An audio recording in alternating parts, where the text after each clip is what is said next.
good. The Nidalee results are gonna have to accept the results at least. Okay, I will accept results. I still don't know if I'm saying it's winning because of Nidalee or in spite of Nidalee. That's still one that the jury is out on. So we'll see how that ends up working here. As we get into our second game, this time around, sides are gonna be swapped. It's NRG over on blue, C9 over on red. Okay.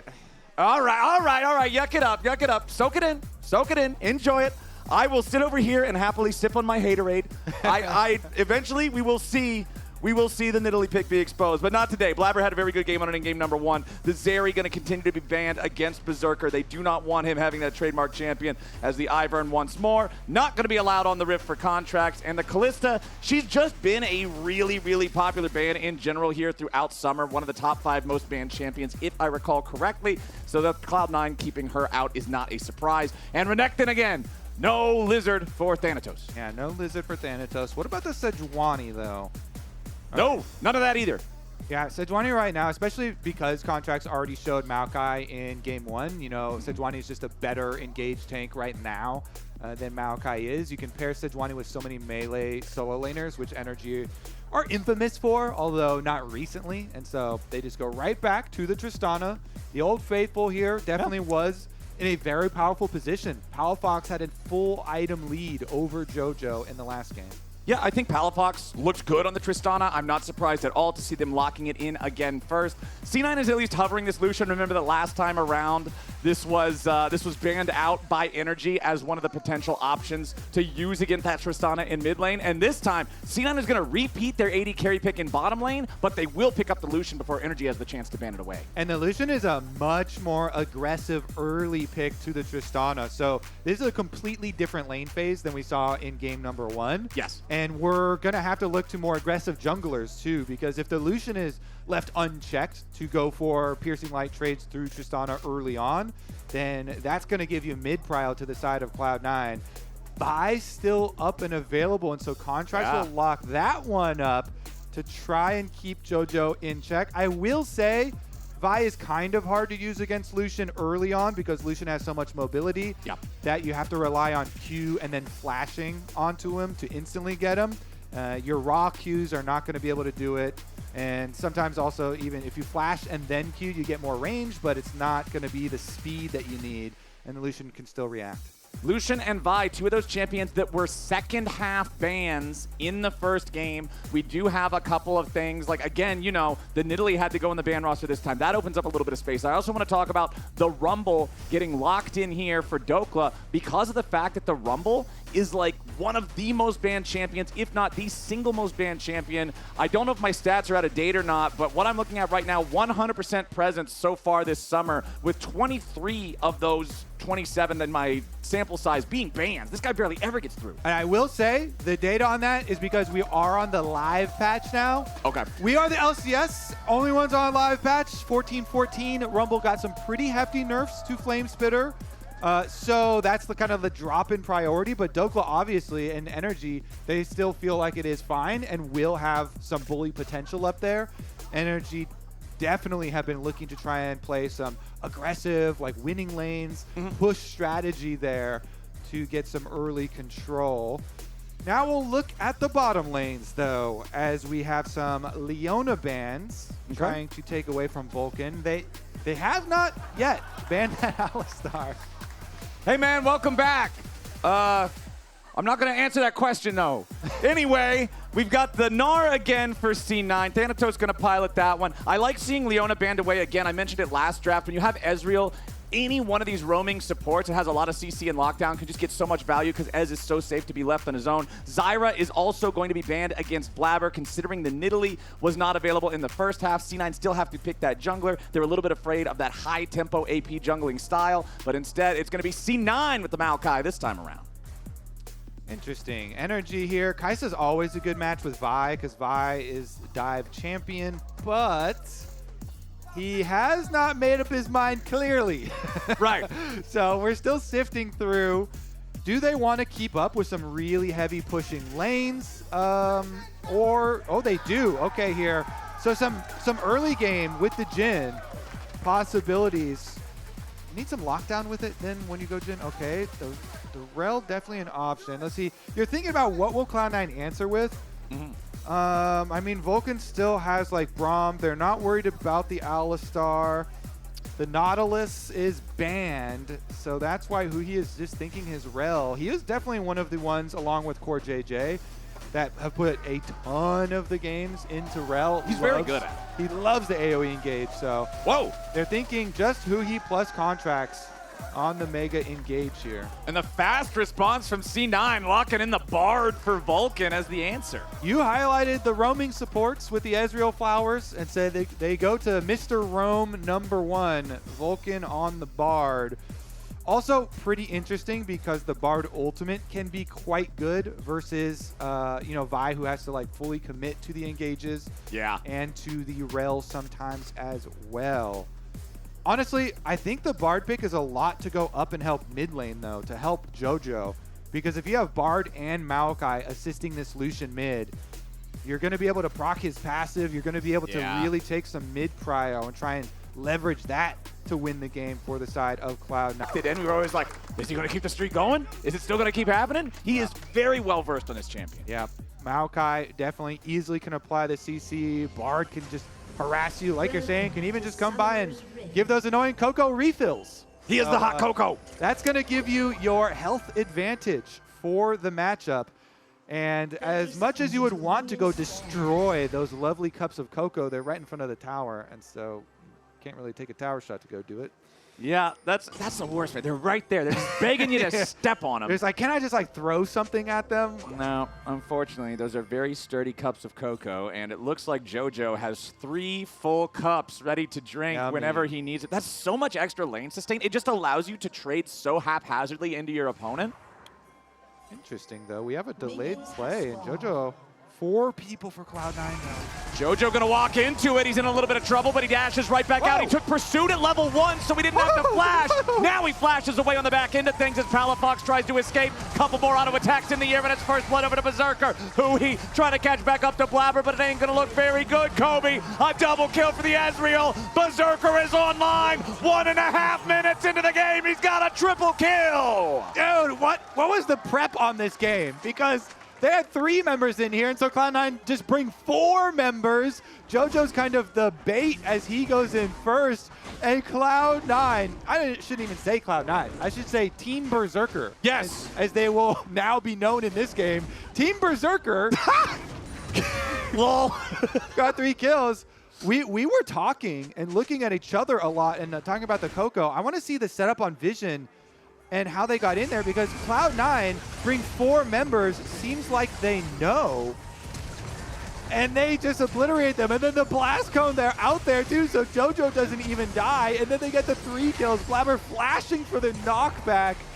Oh my god, that was beautiful for Team Berserker. Yes, Team Berserker going berserk. Look at the smile on his face, man. He knows how good this feels to be having that massive lead. Berserker's most famous quote, "I love money." He does love money. He got a lot of money at the beginning of this game. So you can see here some stats comparing Cloud9 Summer 23 versus Summer 24. I can tell you right now, those early kill stats going to get a little bit of a bump here in this game. Yeah, we're inflated stats now. We're inflating them a little bit, but we have also worth noting, Berserker is in lane right now with just the standard itemization that he would have if he had no kills at all, so he didn't get a chance to shop. True. He has a large bank account, but he does not have inventory to prove it. Right. His assets are all liquid. He needs to solidify those assets into a sword or something. But the thing is, man, considering it's first blood plus the 2 follow-up kills, that's 1,000 gold. All he needs is like a minion wave or 2, and he can go back and just buy anything that he wants. Well, Jojo, oh no, Palafox. He wants to go in and get the detonation, but it ain't gonna work because Vulcan is there. Hot cocoa, the tip top of the food pyramid, and it's Jojo eating good. I told you from Champ Select Flowers, you see those annoying mid-ganking supports in this Champ Select screen, and you already just cringe as a mid laner. Palafox feels, he must be tilted now. Like that, after the level 1 that played, the blast cone not getting the kill onto Jojo, and then Flash being invested here on the dive as well, and again not getting the kill. This is a very tilting opening for the side of NRG. Look at him. Juicy here under the tower. Jojo dashes over towards Vulcan. Ouchie. His expression says it all, man. I heard That's so frustrating. It's so frustrating. But if you're on Cloud 9, this early game could not be going any better. Dhokla. Oh, now they don't want to make the dive here. Yeah. And before that mid play, we had Berserker invest his teleport to go spend his liquid assets for the Dream Ezreal buy of the Jhin plus the tier at the time, it must have been like, what, 3 minutes? But now, yeah. These guys are feeling good, but now Berserker going to get locked up. NRG finally finding themselves something here in this game. The shutdown for FBI. But Blaber's coming in, looking to make this one an even trade. One more auto attack plus ignite gets the enemy AD carry. Blaber still getting away for a moment longer. But Huhi still catches him. Jojo wants something else here, but he does not want to take turret aggro. He pursues in. He walks right back out. Honestly, NRG getting a 2-for-1 there, including Berserker, is huge. Yeah, and no death here for Huhi either as he flashes out. Now he's recalling under tower. They go for the interrupt, but he'll just stick around for the experience that FBI was going to miss there as FBI now walks back, and the vision is cleared out too because Contractz has run up the river. All chat check.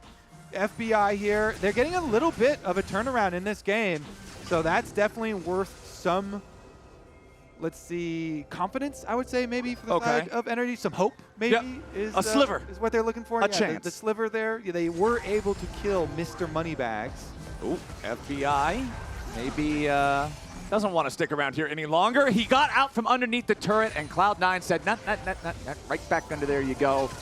As Palafox wants to engage here mid lane, going in on Jojo, recognizing the Lucian without mana isn't nearly as much of a threat as he'd like to be.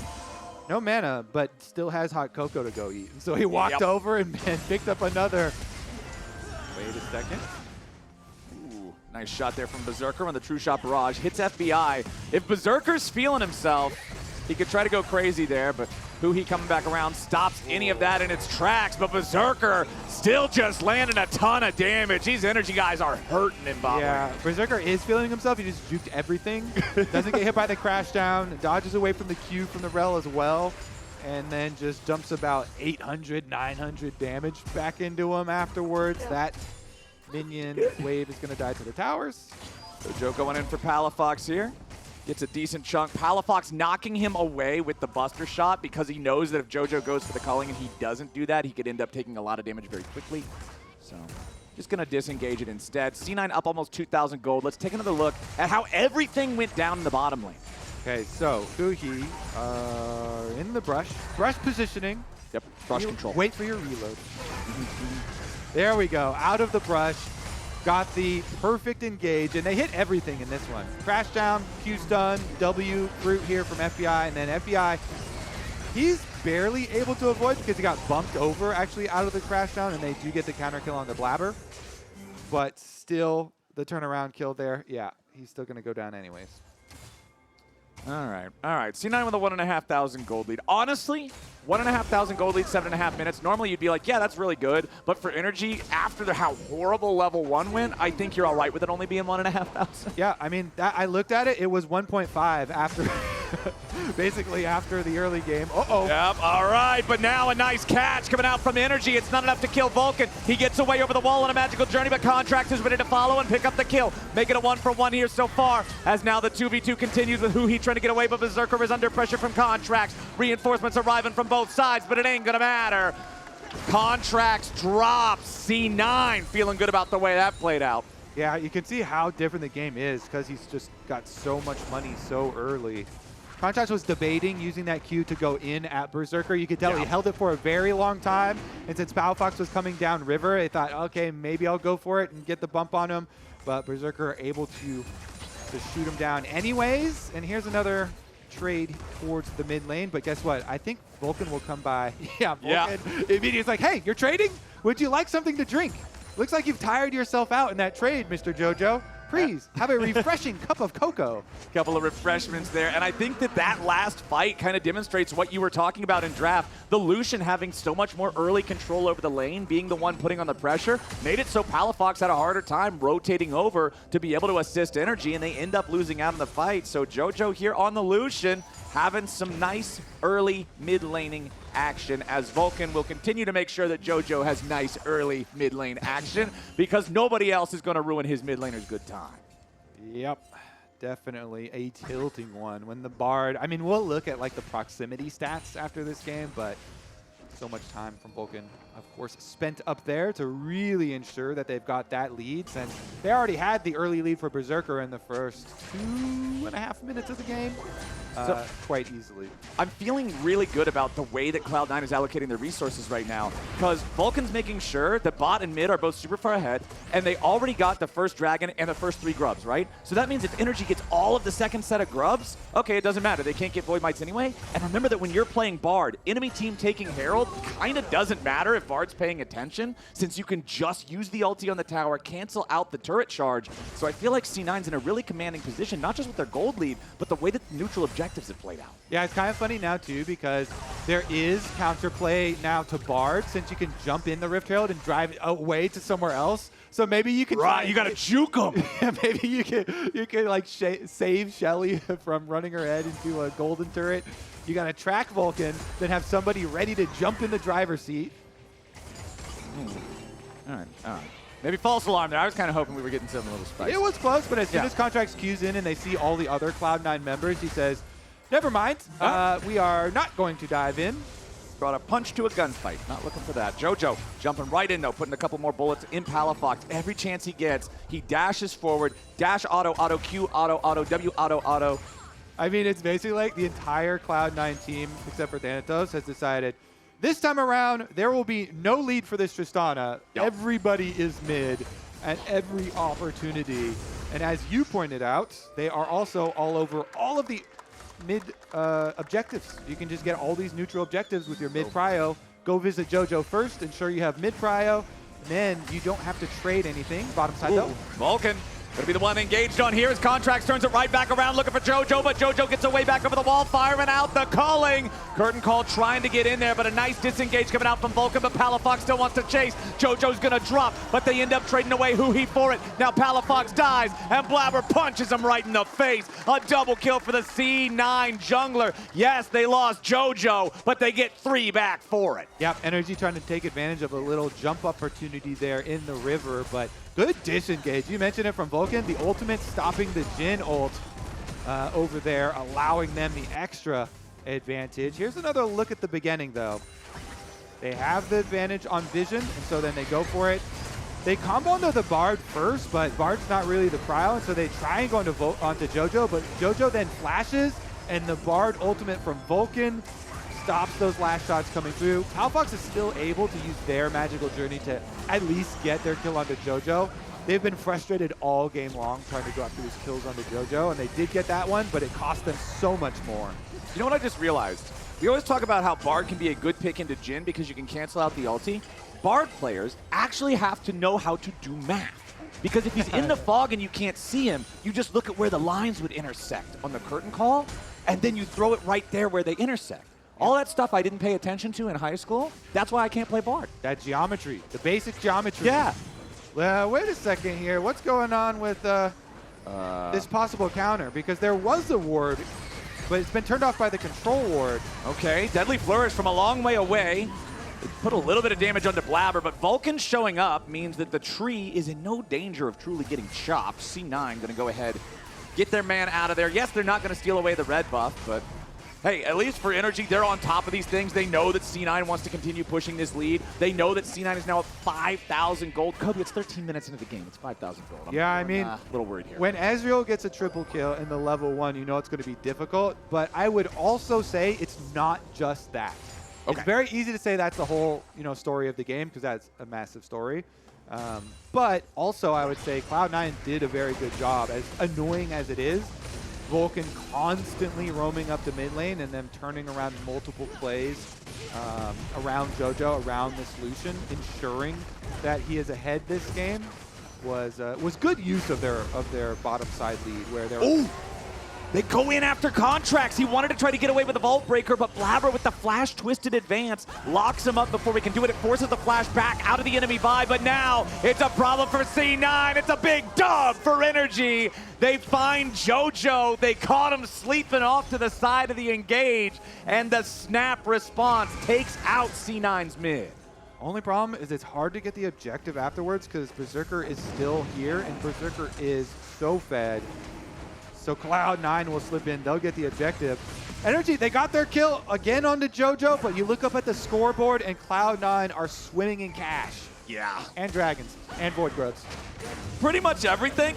They also have that one dot up there that means they won the first game. So unless NRG can find a way to bounce back from this absolutely dire situation, C9 is poised to be in a really good spot. Remember that C9, this is their last sort of like bonfire before the boss fight here in Summer Split. Their last two opponents of this split are going to be Liquid and then FlyQuest. C9 versus Liquid next week will be the battle of undefeated teams if both C9 and Liquid win here in week 5. And if they're watching this game, Team Liquid are thinking level 1 preps. We got to prep some really good level 1s. We have to have those on lockdown for our series versus Cloud9.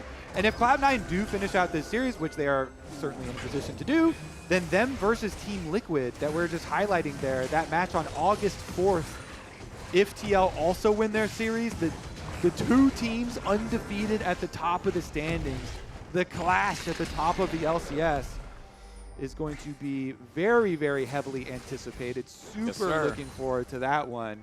Cloud9 versus Team Liquid, because everyone's been talking about how Team Liquid, after all their international success, they're just the gods of the LCS, but really, really excited to see Cloud9 challenge them and see who can come out on top in that one. But they still have to finish out this game, Flowers. Yes, sir. 6,000 gold ahead with their dragon stacking very easy for them. They also have a pretty easy time taking down turrets with a 6 Void Grub buff. So they're just grouping up here towards mid. Last outer turret remaining for NRG. FBI alone. Jhin, pretty difficult for him to stop them killing this tower. Can they save Shelly from taking damage? They cannot kill the tower quick enough. No, but Berserker's ready to drive. He's driving. Hey, he makes the contact, and a bunch of little Void Grubbies pop out.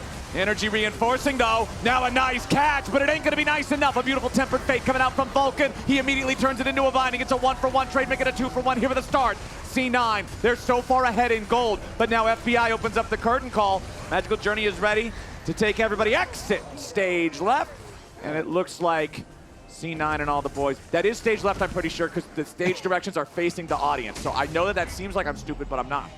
I'm looking up there. Oh, hold on. Vulcan getting caught. Palafox ready to rocket jump back over the wall. Beautiful buffer on the Cosmic Binding. Vulcan might still get away. No, the bullet follows him on the Magical Journey, and the Bard is down. No more Coco. Payback! Palafox finally pays back Vulcan for all of his influence on the mid lane matchup early on into the game.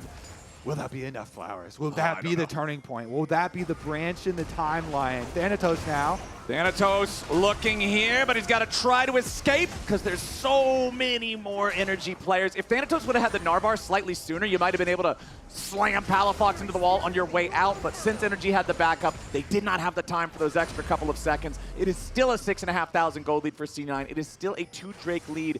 NRG is trying to get back whatever they can there. The extra kill for Palafox on Vulcan as he's running away is nice, but they're going to need a lot more than just that to get back in it. And their team comp does one thing really well. Go look for picks, all-in picks. You have Vi, you have Jhin, really long-range follow-up, Blaber going after the enemy top laner, but he's doing it at a numbers disadvantage. C9 bringing in Thanatos and Berserker. Blaber still getting away for now. Thanatos without the Mega Gnar ready just yet, needs a little bit more time on it. Now he's going to transform with the slam back into the wall, but it only finds one. Berserker going on a rampage. Dhokla and Contractz are caught. They're going to take one with him as Blaber dies, but now FBI has no answer for Jojo. Another triple to Berserker, a 1-for-4 trade. C9 coming out on top yet again, 16-8, 8,000 gold ahead. Berserker's already back in the mid lane, taking out the tier 2. Knock, knock. Who's there? It's Cloud9 at your turrets, taking all of them. So much money in turrets also picked up after all the kills for them. And look at the gold lead, Balloon Flowers, 9.7K now after that bottom side play. All right, go ahead. Let's take another look at how this happened, because Blaber survived a long time. Yeah, I mean, again, NRG's team really just does one thing. They got to go full send on looking for picks. And so they send a bunch of people bottom side, and Blaber said, "You're not getting out of here." He had Berserker behind him, so he rushed in. And even though NRG get one kill, they just get annihilated for it. The only survivor is the one that isn't there. The Tristana was topside pushing, so Tristana is spared. It was a party in bot lane, but nobody on NRG had fun. The only guy who had fun is the guy who stayed home and went to sleep early instead of going to the party. Everyone else did not enjoy their time. Has Thanatos now. Has to jump back over the wall here. Good use of the crunch. And he'll escape. Dude, 9,500 gold, 19.5 minutes into the game. I just feel like beyond Cloud9 making some horribly egregious mistake, it's so hard for NRG to fight back here. Maybe they can channel some of that, some of those vibes they had from last week. 50-minute game, everybody's full build, gold leads don't matter. But it's going to be pretty tough. C9 going for the soul point now, and this Drake will be entirely uncontested. Look at the vision in the red side jungle of NRG. It's just polluted with C9 wards. They are littering everywhere in this place, and there's no safe way for NRG to ever approach. There certainly is not, especially with Berserker on the map. Ezreal with flash ready with 3-item power spike right now. Even if Cloud9 only had Berserker's gold lead and everybody else was even, it would still be hard. It would still be such a massive advantage for C9 with all of the objectives. But they also have a bit extra on top of that. So let's see how quickly they can end this game. It is 20 minutes, so Baron is on the map, and they immediately go to clear all of NRG's vision.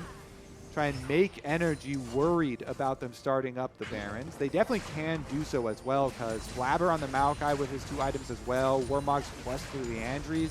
Just throw a few saplings in these brush, go over to Baron, start it out. Vulcan looks for the turn. The Bard ultimate makes NRG so scared about ever going to check, because it's so easy for C9 to chase you down, and NRG have made the call, we can't even go check. We just have to try and get some objective bounties inside turrets. Yeah. So they do get another objective bounty, but Cloud9 are going to try and use this Baron to destroy the rest of your base. So much damage from C9 here. Berserker on the Ezreal with the spear. Ooh. Vulcan turning off the turret, looking to keep the chase going after Palafox, but the rocket jump allows him to escape the Mystic Binding. Berserker with Spear of Shojin, plus Muramana and Trinity Force, man. The Qs, as long as he's hitting them, they're pretty much as frequent as an auto attack would be. This champion is very, very powerful when you're this far ahead. Berserker also just generally being an exceptional pilot of a marksman champion type in general. The guy is just so hard to deal with for NRG. Yeah, Contractz can try to ult him, but the weakness of Vi's ulti is once you punch your ticket, you're riding the train. And if Ezreal just blinks backwards, all of a sudden, that train's getting derailed. You're riding the pain train. Yes, sir. At that point. Berserker is the conductor. Let's see. Berserker's split pushing right now. Look at I see a Rell in that side brush.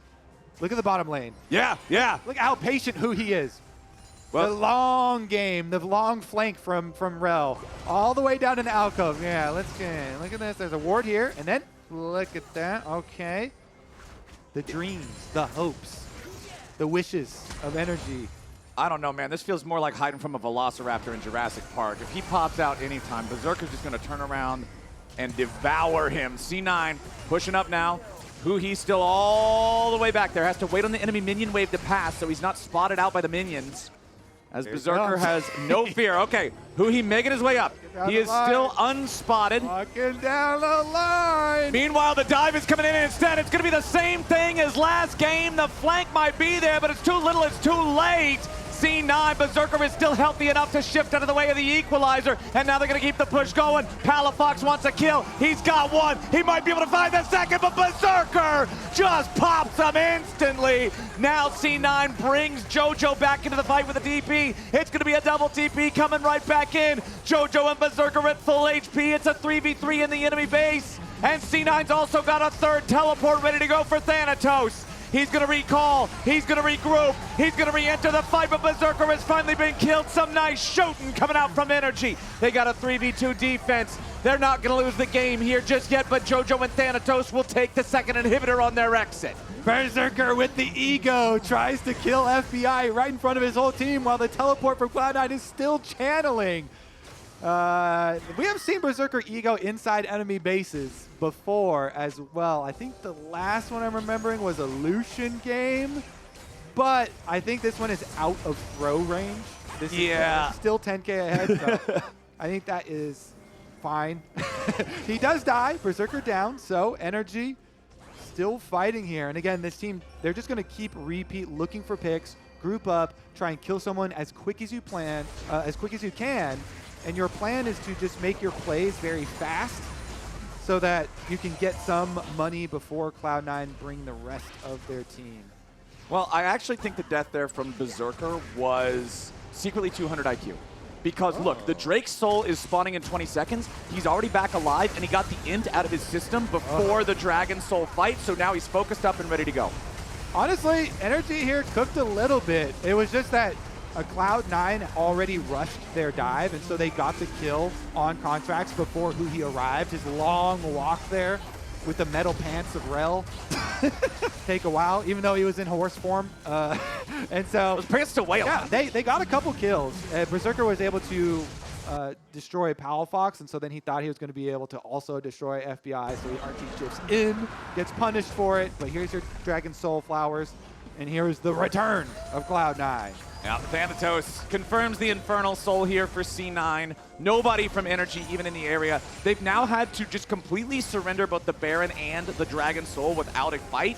It's pretty hard to win a game of League of Legends when that's the case, and NRG now have to try to dig in and defend with only one Nexus turret left alive. Tall task. A very, very tall task. Let's see if they can do it, and let's see if you are right. If it is fully out of Berserker's system, or will he arcane shift straight into them again?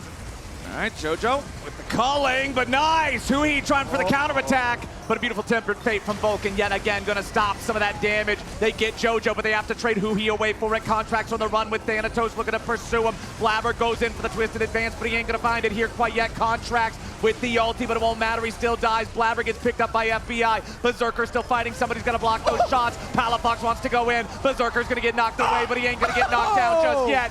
Vulcan again protecting the president as C9 still got a three-man push looking to end the game. FBI and Dhokla want to stop him, but Berserker is so strong. Another little bit of damage finds Berserker, and FBI might still be able to defend it, but Thanatos is still looking to end the game on the Nexus now. Berserker kills Dhokla. FBI's on the run, and Thanatos chases him down. C9 with a clean 2-0 over NRG. For being down 10,000 gold, that was kind of a sick defense attempt from NRG, but it is not enough. Cloud9 get a level 1 triple kill for Berserker, and they will end the series 2-0. They will go undefeated into next week, looking towards their matchup with Team Liquid at the top of the standings. I just saw a guy in the audience take off his NRG shirt and go back to the normal t-shirt he was wearing underneath of it. The defeat of NRG by C9 here. It was a strong showing, especially in this second game. C9 came out of the gate swinging with a triple kill for their AD carry. It never really slowed down from there. I got to agree with you. NRG's defense attempt, it was commendable considering their circumstances, but I feel like they got to do more to avoid being put in those circumstances to begin.